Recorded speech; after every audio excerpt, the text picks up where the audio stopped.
Àmọ̀kẹ́ dìde o kò fògo f'Olúwa. Àmọ̀kẹ́ dìde o kò fògo f'Olúwa. Ẹni Olúwa dá sí òun l'Olúwa pamọ́. Àmọ̀kẹ́ dìde o kò fògo f'Olúwa. Àmọ̀kẹ́ dìde o kò fògo f'Olúwa. Àmọ̀kẹ́ dìde o kò fògo f'Olúwa. Ẹni Olúwa dá sí òun l'Olúwa pamọ́. Àmọ̀kẹ́ dìde o kò fògo f'Olúwa.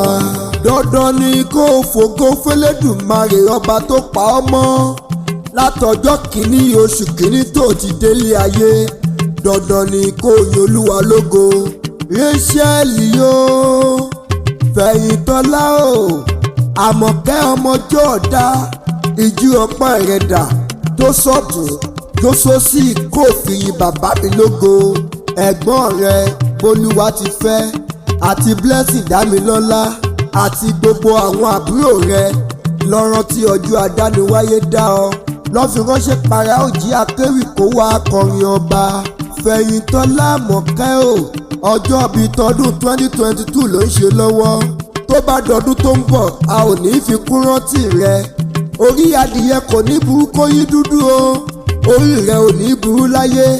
Ẹ̀dá rẹ ò ní gbàbọ̀dè.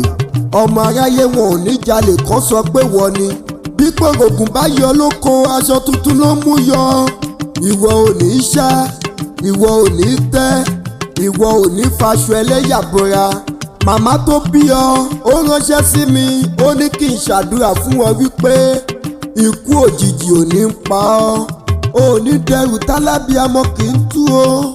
Ẹ pẹ̀lẹ́ àná kò ní ṣẹlẹ̀ nílé òun. Níṣe ni kó bá mi ṣàmì ẹ̀.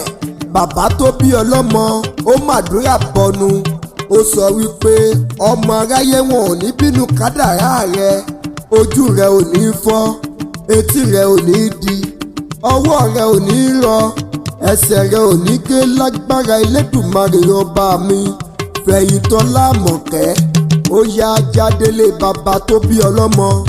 Ẹ̀gbá nìyàn o, Ẹ̀gbá nìran bàbá rẹ. Ọmọ àrídì ògo lójú ogun. Ìran bàbá yìí a máa ròyìn ogun bàràfágbẹ̀. Kò sóhun tó ń ṣe ní Mẹ́kà tí wọ́n ṣe lẹ́gbàá láké.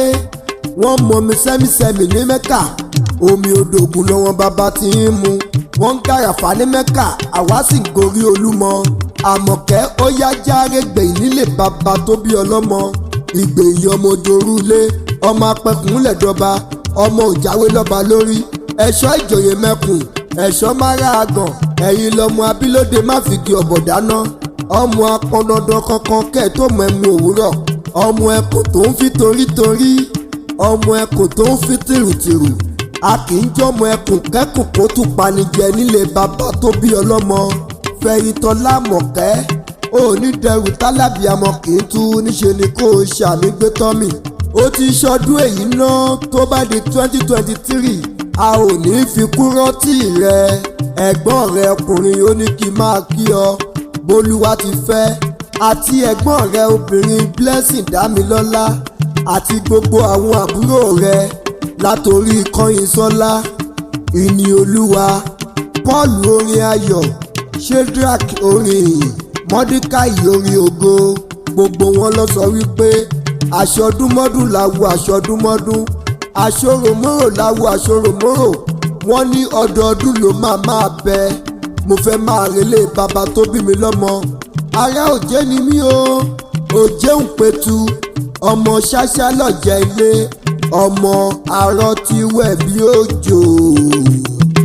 Àṣeṣe tún ṣe, àṣeṣe tún ṣe. Tí o bá ṣe èyí tán wá tún ṣe òmíràn sí i. Àṣeṣe tún ṣe.